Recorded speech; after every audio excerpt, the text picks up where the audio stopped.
Bien qu'étant un organe doué d'automatisme, le cœur est parcouru de fibres nerveuses appartenant au système nerveux autonome, dont l'une des missions est de réguler sa fréquence de battement de façon non volontaire. Il est composé de deux systèmes antagonistes mais complémentaires. Le système nerveux sympathique, qui est cardio-accélérateur, son activité provoquant l'accélération de la fréquence cardiaque, et le système nerveux parasympathique, qui lui est cardiomodérateur. L'activité de ces systèmes n'est jamais nulle. Elle permet une régulation constante de la pression artérielle et de la fréquence cardiaque, dont la valeur moyenne est d'environ 70 à 75 battements par minute. La régulation de la fréquence cardiaque est un dialogue permanent qui s'établit entre la région du cœur et la base du cerveau par l'intermédiaire d'un circuit de fibres nerveuses. Des récepteurs sensoriels, appelés barorécepteurs, sensibles aux variations de la pression artérielle, sont situés au niveau du sinus carotidien et de la crosse aortique.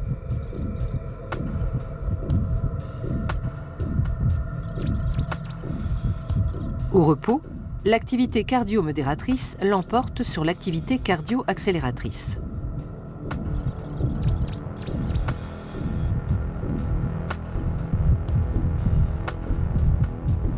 Dans le cas d'une augmentation de la pression artérielle, les barorécepteurs sont stimulés, ce qui se traduit par une augmentation de la fréquence des signaux nerveux transmis par les nerfs de Hering et de Sion vers un centre nerveux bulbaire situé dans le bulbe rachidien, au-dessus de la moelle épinière.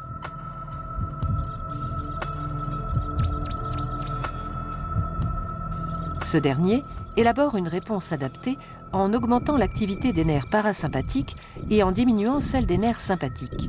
Le ralentissement du cœur se fait par la libération d'un neurotransmetteur, l'acétylcholine, sécrété par le système nerveux parasympathique.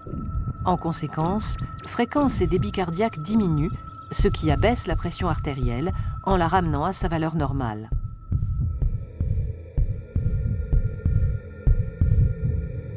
En cas de diminution de la pression artérielle, le mécanisme inverse se met en place. La fréquence des signaux transmis par les nerfs de Hering et de Sion vers le centre nerveux bulbaire est réduite.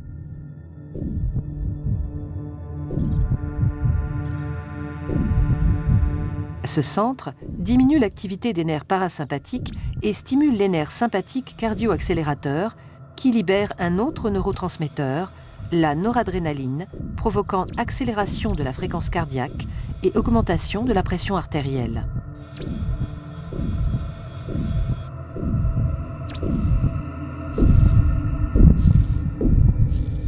Ces mécanismes constituent une boucle de régulation qui contribue à maintenir la pression artérielle dans d'étroites limites autour d'une valeur de référence.